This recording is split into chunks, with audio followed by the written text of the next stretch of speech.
On this edition of Motorcycle Experience, my riding buddy Norm Wells and I ride east out of Las Vegas, Nevada, in search for the perfect road, and wind up seeing red. Then, sticking with that primary color, during this week's Red Adventure, expert off-road competitor Lawrence Hacking wonders if the days of stirring the gearbox are numbered.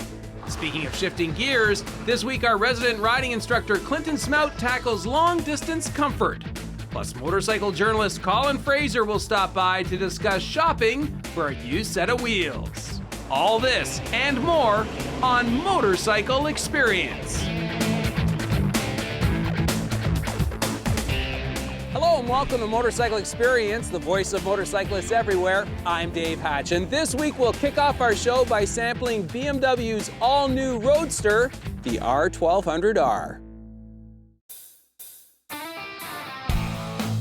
Behold, BMW Motorrad's all-new leader-class naked Roadster, the R1200R.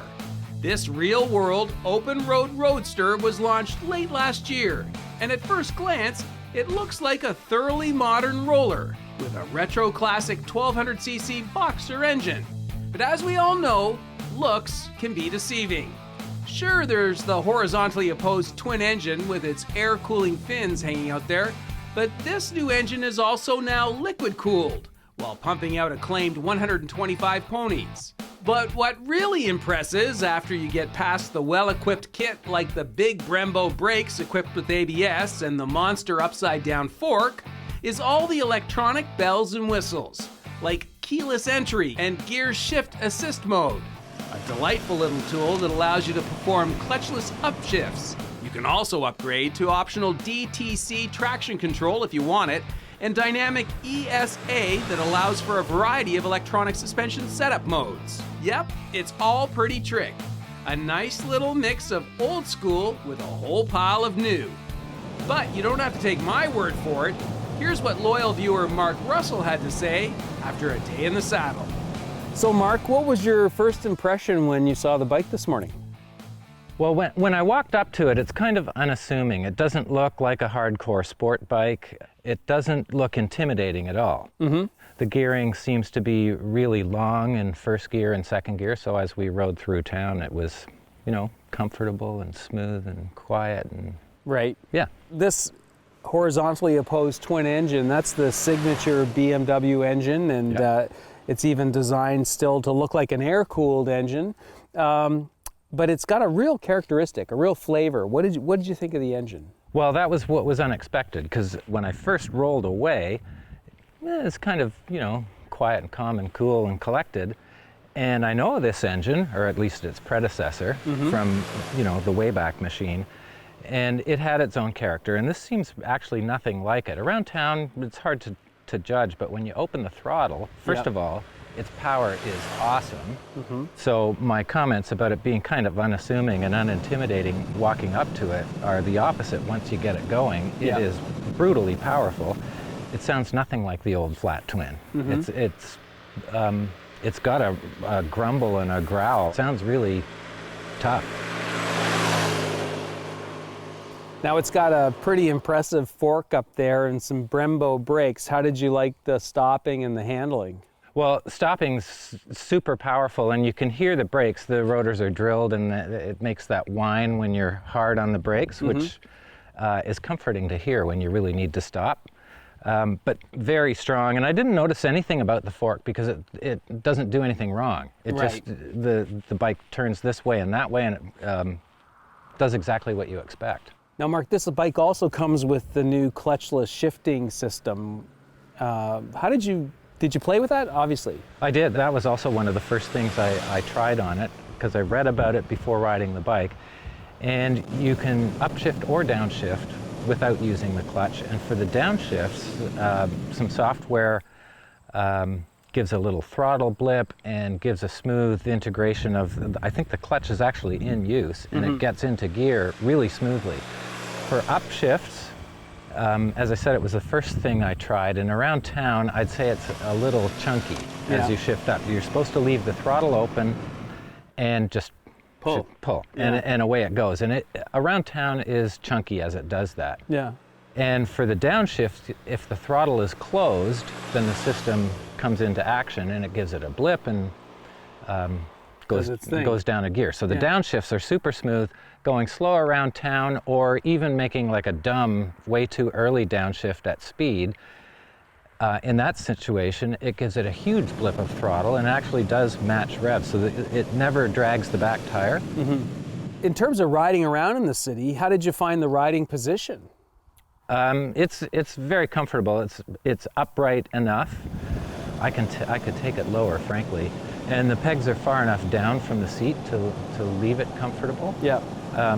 It's not so bolt upright that it's like a cruiser. You have a little bit of weight on your hands, which I prefer. Yep. And I could go even lower on the bars and still be comfortable. The seat's wide and cush, and the suspension makes it. I left the suspension on soft. Right. And it was comfortable pretty much everywhere. So Mark, great suspension, BMW's clutchless shifting system, and an awesome motor. This seems to me like you had a lot of fun today.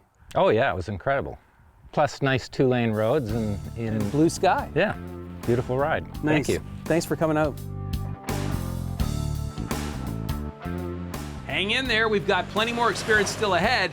Next, expert off-road enduro competitor Lawrence Hacking takes a closer look at Honda's new dual-clutch transmission, while Norm Wells and I heat things up in Las Vegas. Portions of Motorcycle Experience are brought to you by Honda Canada, BMW Motorrad,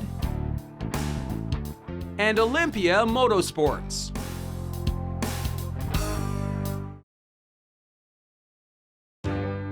Closed captioning of Motorcycle Experience is brought to you by TELUS Ride for Dad. Welcome back to Motorcycle Experience. I'm Dave Hatch, and it's time now for this week's Red Adventure. Today, Lawrence Hacking wants to look at Honda's all-new DCT, that's dual clutch, transmission. But before we get to that, let's catch up with Norm Wells and this week's Ultimate Ride. Today, we're heading out to the valley. So our Ultimate Ride this season has Norm and I spending a few days and nights in and around what is often referred to as the entertainment capital of the world, Las Vegas.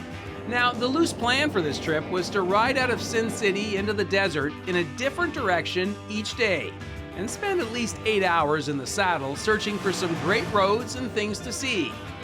For 4 nights, we decided that we'd call home a large black pyramid erected next to the neon signs and bright lights of the aforementioned city's famous strip. Not exactly my cup of tea, but it wasn't all that bad either. And as it turns out, Vegas is an internationally renowned major resort city known primarily for 4 things: gambling, shopping, fine dining, and nightlife. But during the morning of day 2 into our Ultimate Ride, as we rode east out into the desert on Highway 167, Norm and I discovered that Vegas should also add something else to its bragging rights. It makes for a great motorcycle base camp during a cold Canadian winter. Well, Norm, here we are about midway through day 2 in this year's Ultimate Ride. I'm going to call it Vegas, baby. And for some reason, we're right here at the entrance to the Valley of Fire. We've been riding for a couple of hours. We're east of Las Vegas. And for some reason, I think I've seen both sides of Lake Mead now. Twice on the south side and once on the north side. Yeah, so we had a little technical glitch this morning. Yeah, you know, it's when we came through the park, it's not very well marked. So I'm going to say one thing about that on the maps, because we were looking for 167 and 147, but all they did was have names of the roads. So you got to do a little bit more research on that. But yeah, we took the wrong turn and ended up going down 166 on the south side of the lake, which it was recommended to us anyways. Yeah. We just happened to take it by accident, but what a great road. Yep. Yeah, the guys at Eagle Rider recommended that. Yeah. And they were right on. Yeah. And we turned around and got on the road we needed to be on. Which is 167. Yes. But it's North Shore Road if you're looking for it. Right. That is an amazing motorcycle road. Yeah. That's all I can say. Yeah, it was one of those classic Hot Wheels tracks. And you know, we're 2 hours outside of Vegas. I was really quite pleasantly pleased. It only really took us about 20 minutes to clear all the freeway traffic and really feel like we were out of Vegas. And then beyond that, we've had the roads all to ourselves. This is the first day of December. I think we've seen 3 cars. Yeah, quiet time of year, and a little bit chilly today too. Getting started this morning was below probably our lowest start of any of these shows. But it's it's kind of warming up here in the Nevada desert, so we're making the best of it. So here we are, Valley of Fire, just up the road. Any tips or teases about what we're about to see? No tips. The only tease is that you're in for something pretty special. It's amazing in there. Well, if it's amazing in there, so far it's been an amazing ride. We'll warm ourselves by the fire. Thank you so much. It's been a great ultimate ride so far. Excellent. Yeah. Next week, be sure to tune in as Norm and I will head north towards the Mopa Valley and grab a bite of lunch at the world-famous Sugar's Home Plate Restaurant in Overton, Nevada. Now let's turn our attention to the Red Adventure segment this week and catch up with Lawrence Hacking down at the Toronto Motorcycle Show. So Lawrence, in these segments we've been talking about adventure riding, adventure sport riding, and this is great. We're at the Toronto Motorcycle Show before it opens tomorrow. That's right. And we've been poking around looking at the Africa Twin, which you can get with DCT Yes. transmission. And I was sitting on this, just killing some time a few minutes ago, this VFR, and I noticed no clutch lever. It's got to be DCT. That's right. Yeah. Let's explain. Dual clutch transmission. Right. Exactly. So there's no shift lever. There's no clutch lever. That's right. This will shift for me. Yes. Kind of like an automatic transmission if I was driving an NSX, for instance.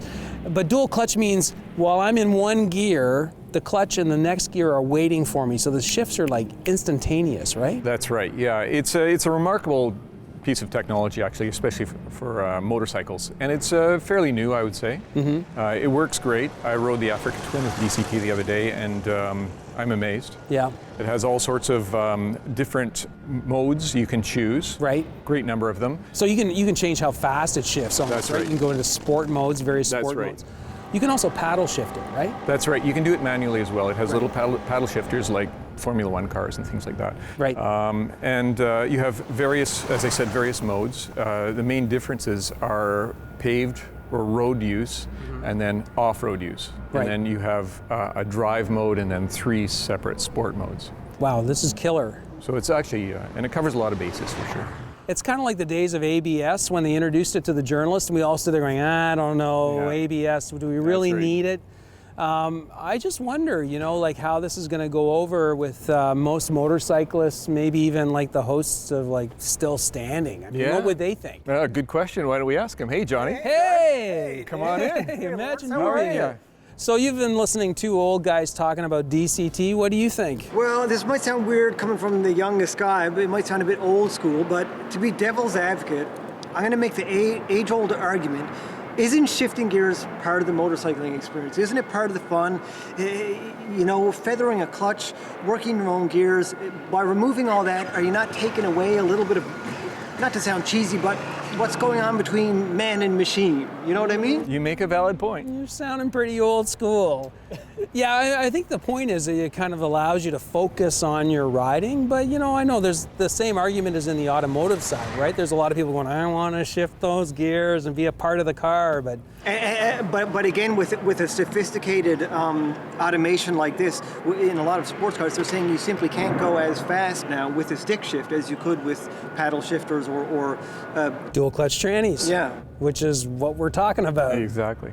Another point is that it's going to help open the market up to people who might be a little intimidated by a clutch. I hadn't even thought of that. Newer riders. You know what? That's a great point, Johnny. Well, there you go. I guess we'll just have to see how this goes. And it's a beautiful bike. I'll take one. Order one up. Thanks, guys. Thanks, Dave. Thanks, Dave. Thanks for dropping by. Cheers. Be watching you on CBC. Still ahead, some sound advice on shopping for a used motorcycle. And on shifting gears, Clinton Smout will examine just what it takes to go the distance.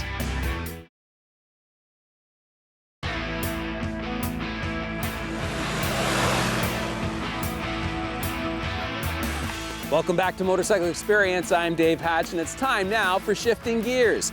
This week, our resident riding instructor, Clinton Smout, well, he wants to talk about going the distance. Clinton, this week on Shifting Gears, let's talk about the long distance ride, because I think everyone who gets into motorcycling has this fantasy that someday they're going to get their buddies. Going to the coast. We're going coast to coast, Yeah. right? Or tip to tail, I don't care. Everybody has that dream of going for a good long ride. And it's not something you should just jump on and go, obviously. There's a lot of planning involved, but what is really the most important thing is comfort. It is. If you're going to try to do something like that. And what a lot of people don't know is you can fine-tune a motorcycle to fit you, correct? Yes, with the dealer's help, sit on your bike. Don't do what I did. I was that just jump on and go guy. I bought a custom styled bike in the early 80s, went right across Canada. So my knees at 6 feet tall were in my face. Yeah. Not a comfortable bike, Dave, but Yeah. a dealer will set up the ergonomics, adjust the bars. Some foot pegs are adjustable as well. So you get it optimal for your body frame. Right. Then good riding gear designed for long exposure to sun, wind, rain. Yep. Good full face helmet for noise and protection. Earplugs for the highway. Wind noise alone is fatiguing, just like loud pipes. Yep. And then comfort in the saddle. There's things you can do like wearing undergarments, that like riding, cycling pants, for Exactly. instance.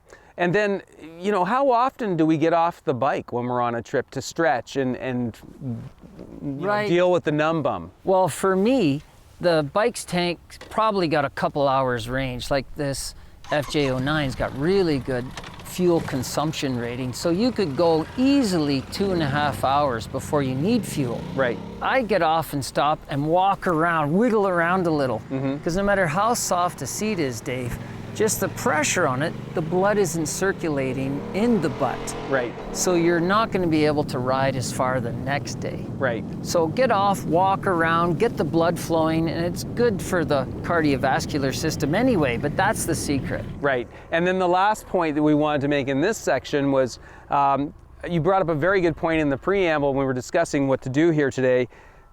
Don't try to cover the same distance. Say you're driving to Florida. You can drive to car. Florida. You're doing it in a car. You're not going to do that same kind of mileage No. on a motorcycle. Exposed to the elements. Imagine you are in your car with your head out the window. You're not going to ride 10 hours like that. So Right. if you're not a really experienced iron butt rider, long distance rider, try 4 or 5 hour ride, 400K max. Right. Then you'll be able to do day after day of 400. You do a 900 kilometer day, boy, you're wiped the next day. I know I would be. Yeah. All right. Well, there's some great advice there on taking your first Excellent. adventure. Thanks, Dave. Nice. Okay then, now that we've got your engine well and truly up to temperature, stay tuned because next, Inside Motorcycles senior editor Colin Fraser has some great advice on shopping for a used motorcycle. Stay with us.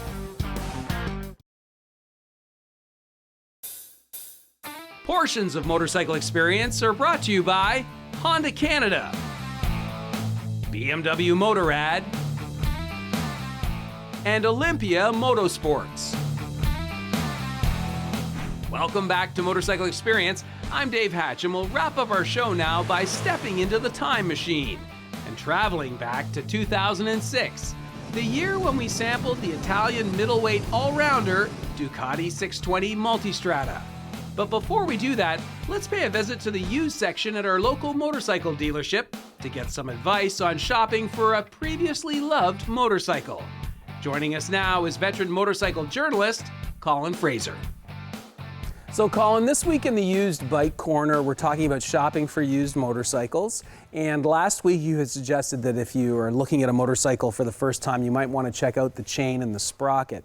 What about the tires? Is that a good indication of how a motorcycle's been looked after? Speaks volumes about the service and the attitude of the previous owner. You know, tires have a huge effect on performance, so anyone who's serious stays on top of that. They certainly don't let them get worn. If you're shopping online, that's something you might see a bike with really old or squared off or cracked tires, and that's a bad sign. This bike's been sitting, and bikes that have been sitting for a while are a challenge. As well, you can tell how the bike's been used. You know, if the tires are all burned off on the edge edges, then that's been doing track days. Yeah. And if they're really crummy, cheap tires, then somebody hasn't been doing the proper level of maintenance, particularly on a performance-oriented motorcycle. And I don't necessarily mean a race bike, I mean an exotic or, you know, something you're going to ride relatively hard. And of course, adventure bikes, those tires don't last long if you get the really good ones, so you're going to be cycling through pretty quick. Okay, so shopping for a used motorcycle, check out the chains, sprockets, and tires. I think those are key.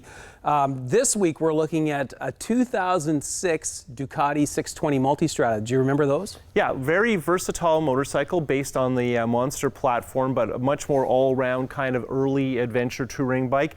Not a huge V-twin engine, a nice V-twin engine, slipper clutch. The biggest knock on that is not everybody likes the styling. I think it grows on you. And but a very flexible bike, and of course an entry-level method to join the Ducati family without spending a lot of money. Yeah, I remember them as being a pretty good all-rounder.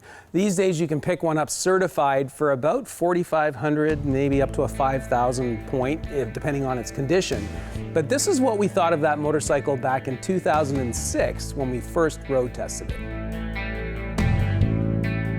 Much like its bigger brother, the 1000, the Multistradas were designed by Ducati to give motorcyclists an extremely versatile, user-friendly platform. And there's no question that of the two, the lighter, lower 620 is the easier of the two to ride. Hanging from the beautiful tubular trellis frame is an air-cooled, 4-stroke, fuel-injected, 90-degree L-shaped twin that's been mated to a hydraulically actuated APTC slipper-type clutch and 6-speed gearbox. So how does it all work? Well, recently we invited a longtime member of the Ducati Owners Club of Canada, Mark Kazmarek, to sample the Multistrada 620. And here's what he had to say after a couple of days in the saddle. Well, Mark, last fall, the buzzword was Multistrada, Multistrada. Everywhere I was going, people were asking me, have you tried the Multistrada? And we finally were able to secure one from Brampton Cycle, and you got to be the rider. First impression? First impression, it's a wonderful bike. It really is multi-strata, and that you can go anywhere with this thing. When you get on the bike, you got lots of room. I'm a fairly tall guy and lots of room for my legs, which is something that most people don't associate with Ducati. Right. Tend to be the racer crouch. So who would you recommend it to? Somebody like myself, somebody who is maybe getting a little tired of the super sport racer crouch. This is a very sporting bike. It will hang with the best of them, and it's something for somebody who enjoys to relax a little bit once in a while. So the first thing I'd do, though, I think I'd do something about these mufflers, because I like to hear my motorcycles. Okay, well, we'll see what we can do. I think I've got a screwdriver in the garage. Well, let's get going. And a hammer. We'll just punch a few of these out. Well, that's it for this week's program, folks. We're all out of time, but before we leave, I have to give a shameless plug to our charity of choice this year, the TELUS Ride for Dad. Now, to date, over 250,000 people have raised over $18 million in the fight against prostate cancer, so why don't you join us? Till the next time, keep your feet on the pegs and your right hand cranked. Bye for now.